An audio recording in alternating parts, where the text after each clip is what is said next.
You're probably about to buy the Amazon Basics 1.2 cubic foot security safe right now. \n I'll show you the 3 things it does shockingly well, and the one critical mistake everyone makes that could leave your valuables completely unprotected. \n But here's what surprised me. This safe, with its electronic keypad and steel construction, feels nothing like a typical Basics product. \n However, after testing it for a month, I discovered a massive security flaw that isn't listed anywhere in the description or the reviews. \n Therefore, if you are about to click Add to Cart, you need to watch this entire review. \n For the best price, click the link in the description. \n Let me start by asking you a question. What are you really trying to protect? Cash, passports, a prized comic book collection, that one hard drive with the questionable browsing history? We've all been there. You want a safe that is affordable, feels substantial, and gives you peace of mind. The Amazon Basics safe promises all of that for under $200. It boasts a 1.2 cubic foot interior, dual live locking bolts, an electronic keypad with override keys, and it weighs a solid 45 pounds. On paper, it looks like the perfect home security starter safe. But the true test of a safe isn't on paper. It's in the reality of a burglary, a fire, or just you forgetting the code at 2 a.m. Therefore, I bought it, installed it, and tried to break into it. What I found will either convince you to buy it immediately or run for the hills. Let's start with the unboxing, which was an adventure worthy of its own comedy special. \n The box arrived looking like it had gone 10 rounds with a freight truck. It's a heavy, awkward rectangle. Getting it inside was a 2-person job unless you have the grip strength of a gorilla and the patience of a saint. Opening it, I was greeted with the safe itself, wrapped in foam, a bag of mounting hardware, the 2 override keys, and an instruction manual that was, let's say, minimalist. It's the IKEA approach to security: some diagrams, a few warnings, and a whole lot of hope. My first joke of the day: the manual has more safety warnings about not pinching your fingers than it does about preventing theft. Installing it is where you face your first major decision. This safe is designed to be bolted down. It has pre-drilled holes in the back and the floor. This is non-negotiable. A 45-pound safe is not heavy enough to stop a determined thief from simply picking it up and walking away with it. They'll just take the whole treasure chest. Therefore, you must bolt it to a stud in a wall or solid floor. I chose a closet floor. The hardware provided is decent: concrete anchors and bolts. But here's a pro tip the manual doesn't tell you. If you're mounting to wood, you'll need to supply your own lag bolts. The provided ones are for concrete. I learned that the hard way after a trip to the hardware store. Once bolted down, the safe feels incredibly solid. It's not moving.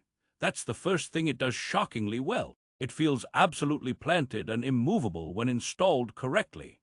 The powder-coated steel exterior has a decent finish, and the door closes with a satisfying, heavy thunk. It feels legitimate, but does that feeling translate to real security? Let's dive into the locking mechanism. \n You have 2 ways in: the electronic keypad or the physical override keys. Setting the code is simple. You open the door with the keys, press a button inside, and enter your new 3 to 8-digit code. The keypad beeps with each press. It's not a silent spy movie keypad, it's a beepy supermarket checkout keypad. The second joke: the beeps are so loud, if you're trying to open this in the middle of the night to hide a birthday present, you might as well just shout "surprise" to the entire house. The keypad lights up with a green LED when you punch in the correct code. The motor whirs, and those 2 thick locking bolts retract. It's a good sound. The bolts are about 1/2 inch thick, which is respectable for this price point. They lock into the frame of the safe body, not just the door. This is important. It's called a live locking bolt system, and it means the door is physically secured at multiple points. Therefore, prying the door open becomes much, much harder. I tried with a crowbar in a controlled test on a spare unit, not my installed one, and the door didn't budge.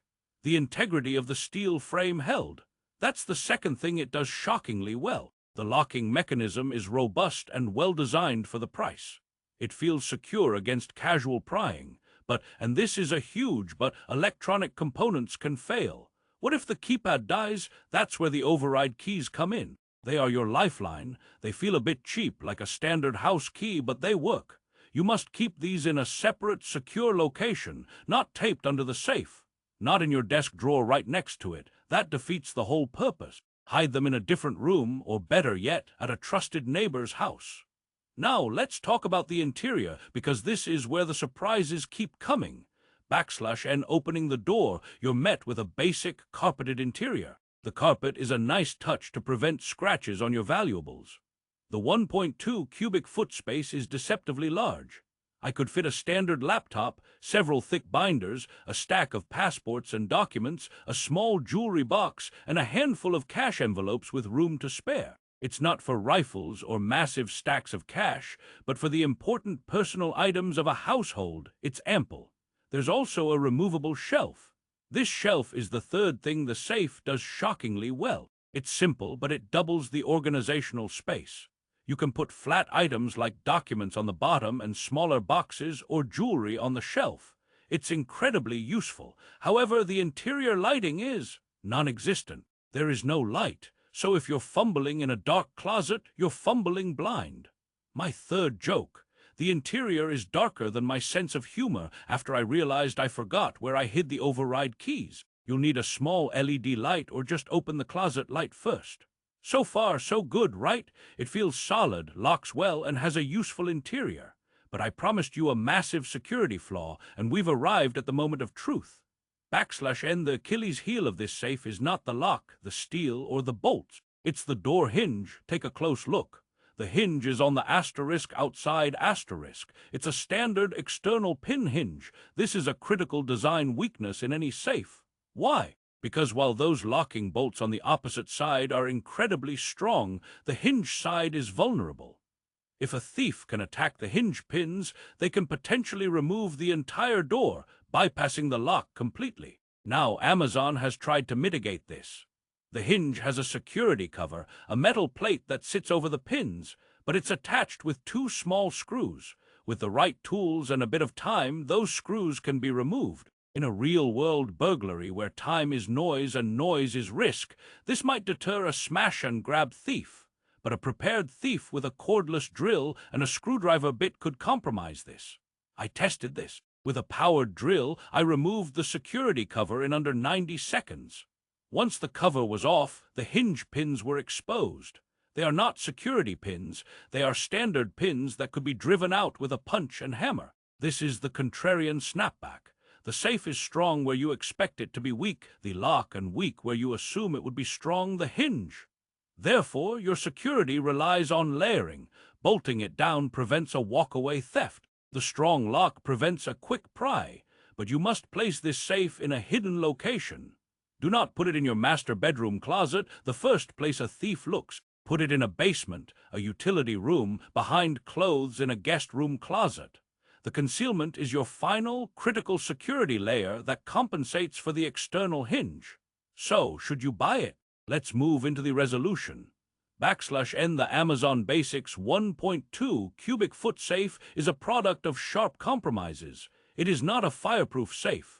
Do not expect it to protect paper documents from a fire. It is purely for theft deterrence. It is not waterproof. It is not rated for high-security commercial use. But for under $200, it is an excellent asterisk deterrent safe for residential use. If your goal is to protect your items from opportunistic thieves, curious kids, or visiting relatives who might snoop, it is more than sufficient. It forces a thief to make noise, take time, and use tools. That's often enough to make them move on to an easier target. The value is immediate.